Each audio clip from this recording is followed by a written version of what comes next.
What are the strengths and weaknesses of the particular teacher evaluation form used in this case? I will now talk about the strengths and weaknesses of the evaluation form used to evaluate Mrs. Stevens, based on 5 tips. Number 1, nail down your main goal. There is no main goal mentioned. This is a weakness. Number 2, identify your objectives. There should be about 5 objectives. There are 5 objectives. This is a strength. Number 3, make space for comments and numeric feedback. There is space for comments, but not a lot of space. There should be more. I won't call this a strength or a weakness. There is not space for numeric feedback. This is a weakness. Number 4, talk to your evaluator beforehand. There is no evidence of Mrs. Stevens talking to her evaluator before the first evaluation. This is a weakness. Number 5, find out what others are doing. There is not evidence of the principal doing this. Another weakness. Based on the research, I have to say the evaluation form used for Mrs. Stevens is not a good one. The low quality of her evaluation form is a reason for her to keep her job.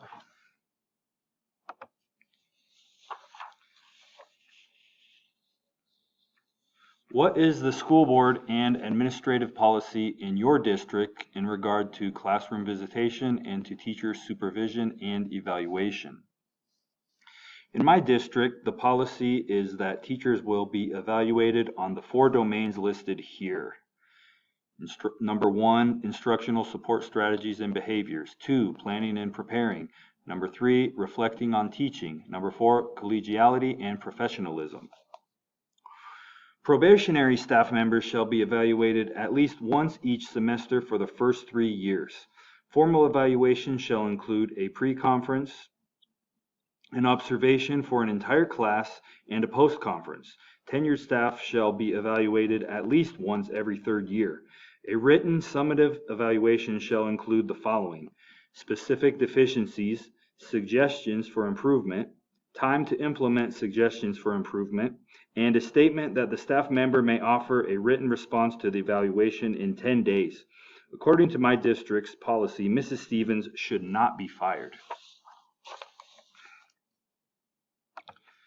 Determine whether there are state laws or court decisions that would have a bearing on whether the teacher in this case should be legally dismissed in your district.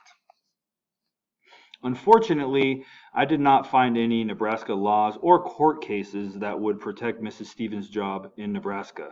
I did look, and I did not find anything similar to the situation Mrs. Stevens is in.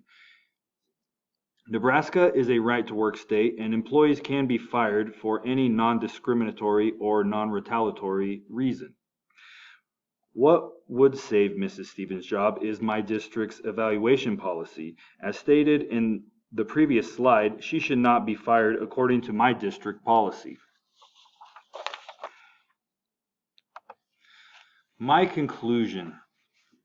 As a principal, the job is to promote the current and future success and well-being of each student and adult. Mrs. Stevens deserves that too.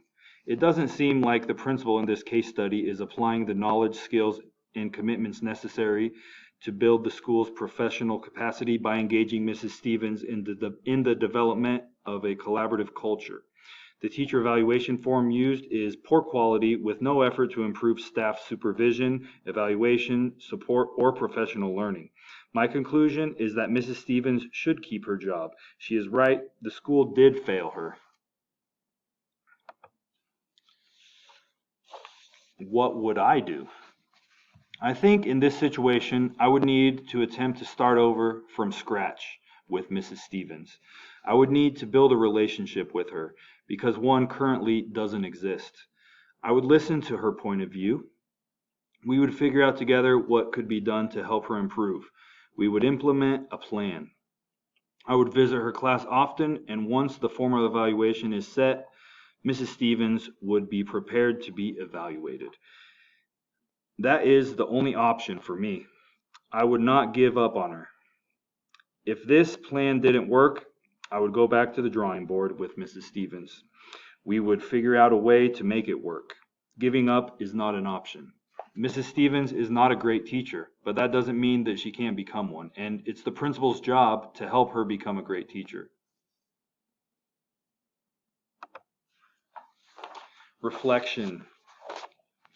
As a future school principal, I do not want to be like the principal in this case study. I do not see myself giving up on a teacher quite so easily. Mrs. Stevens wants to keep her job and is willing to fight for it. Obviously, she wants to be in the school. The principal's job is to help Mrs. Stevens improve. It is only her first year at a new school. I will see teachers like Mrs. Stevens in the future. I will need to build a relationship with them. Then I will be able to help them improve in order to promote greater student achievement.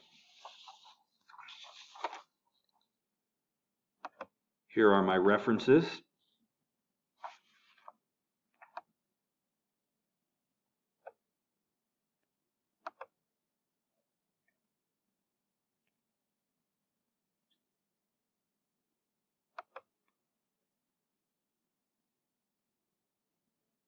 Thank you.